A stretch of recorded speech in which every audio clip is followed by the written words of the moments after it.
orgulho! Junho é oficialmente o mês do orgulho LGBT. A gente teve a parada agora nesse final de semana. Então eu vim fazer um vídeo inspirado nisso. Vamos falar um pouco disso. Inclusive, gostou da minha transição? Todos os dias desse mês eu estou fazendo novas recomendações. 30 dias, 30 personagens pra gente falar um pouquinho mais sobre essa representatividade. Dentro dos animes, quando a gente fala sobre personagens LGBT, é muito comum a gente, na hora, associar a Yaoi ou a Yuri. Ou até algumas obras mais recentes que trazem certos tipos de representatividade. Só que a pergunta que fica é uma boa representatividade? Ou é só mais uma desculpa pra vender fetiche? E é disso que a gente vai falar hoje. Antes de tudo, é muito importante a gente falar da relação que o Japão tem especificamente com a comunidade LGBT, né? Sobre toda a diversidade, não só na questão homoafetiva. Apesar da gente ter tido inúmeros períodos com histórias homoafetivas dentro do Japão, ainda é um país muito conservador e a gente precisa levar em conta isso. A visibilidade, ela existe, mas ela ainda é muito limitada. E isso com certeza reflete na forma como animes e mangás são feitos, como tratam o tema. Então, muitas vezes, quando a gente vê um casal gay ou um lésbico, sáfico, enfim, uma obra, muitas vezes ela é mais para vender a ideia do que realmente para ser um objeto de representatividade. O yaoi, por exemplo, ele tem um público majoritariamente feminino e normalmente heterossexual também. Parece que o foco quase nunca é representar o amor entre dois homens, mas sim acaba sendo sobre o prazer e desejo de quem consome e não sobre a história dos personagens em si. Isso com certeza acontece no Yuri também, se não em maior quantidade. A relação entre as mulheres acaba sendo altamente sexualizada, muito mais focada no corpo do que nelas mesmo, né? São cenas que acabam sendo apelativas e às vezes eles criam representatividades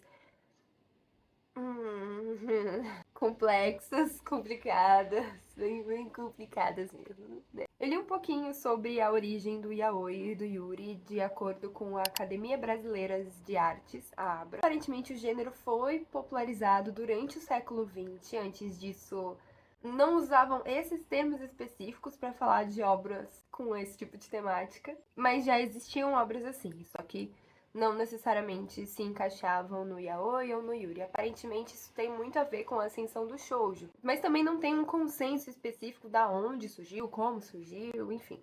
O termo yaoi veio de algumas expressões pejorativas, sendo elas Yamanashi, Yoshinashi e Minashi, que quando traduzidas quer dizer como sem clima, sem sentido, sem razão, coisas meio assim.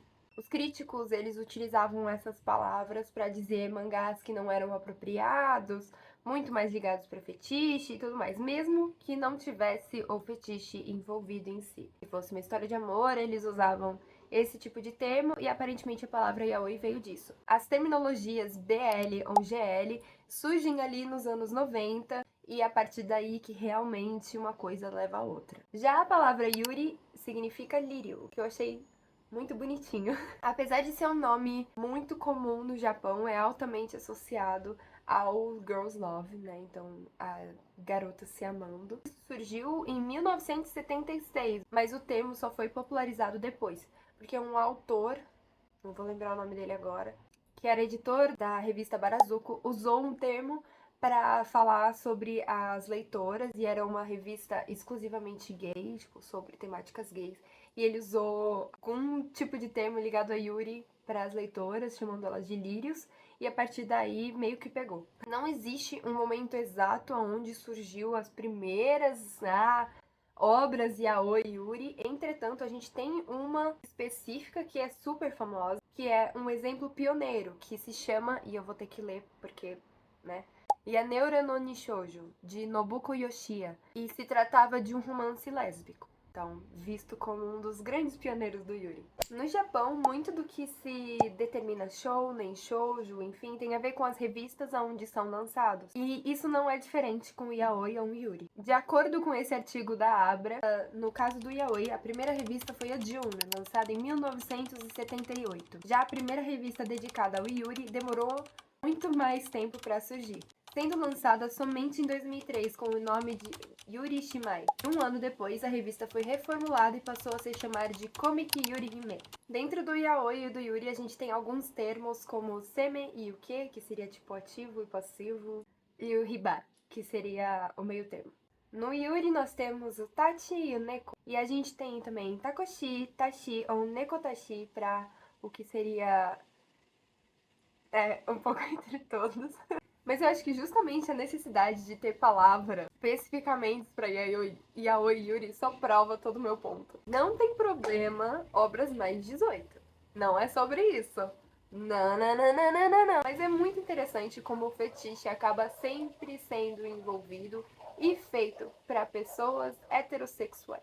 A gente tem representatividades antigas dentro da comunidade, como a própria Utena, ou até mesmo em Paradise Kiss, que a gente tem a Isabela, que é uma mulher trans, ou em Sailor Moon, que a gente tem aquelas duas Sailors, a Urano e a Netuno, que são um casal canônico. A gente tem várias representações tão interessantes, mas elas são bem pingadas. Mas ainda tem esperança! A gente tem muitas obras, principalmente atuais, que elas trazem as relações com o meio LGBT de uma forma muito mais respeitosa, emocional, dolorosa, na grande maioria das vezes também, sem apelar pro fetiche barato. Um ótimo exemplo disso é Banana Fish. Eu acho que todo mundo que assiste Banana Fish sai com dor, trauma, depressão. Banana Fish não tá ali pra vender só o romance. Na verdade, o romance acaba sendo secundário na história, ele é importante, né, da história dos personagens, mas não é só sobre isso. A história é complexa, policial, e fala sobre isso. A gente tem Given, que eu acho que é uma outra boa representatividade, apesar de eu não ter assistido, porque eu fiquei com preguiça.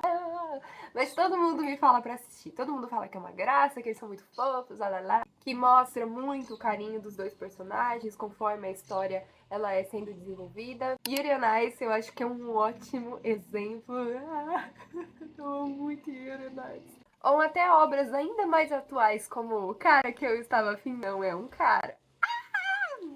Ai, eu amo minhas lésbicas verdes. Eu acho que o que é importante a gente ter em mente é que, no final das contas, nem toda obra que tem um personagem LGBT é uma boa representatividade. Muitas delas são apenas produtos para vender. E a gente precisa aprender a consumir com consciência e valorizar obras que respeitem a história, os personagens e que são mais do que só um fetiche. Porque a verdade é, a comunidade não está aqui para fazer os seus prazeres. Agora me conta aqui nos comentários um anime com personagens LGBTs que você gosta, que é realmente interessante, que tem uma história boa. Porque eu, sinceramente, conheço muitos poucos. Tô fazendo aquele 30 dias, 30 personagens, porque eu não conheço 30 histórias yaoi, yuri, que não sejam fetiche, sabe? E eu fico muito mal com isso. Caraca! Vocês já tinham parado pra pensar nisso? Porque, tipo, óbvio, eu já tinha percebido, né? Não é uma coisa tipo, meu Deus, eu nunca vi isso antes. Não, não. Isso aí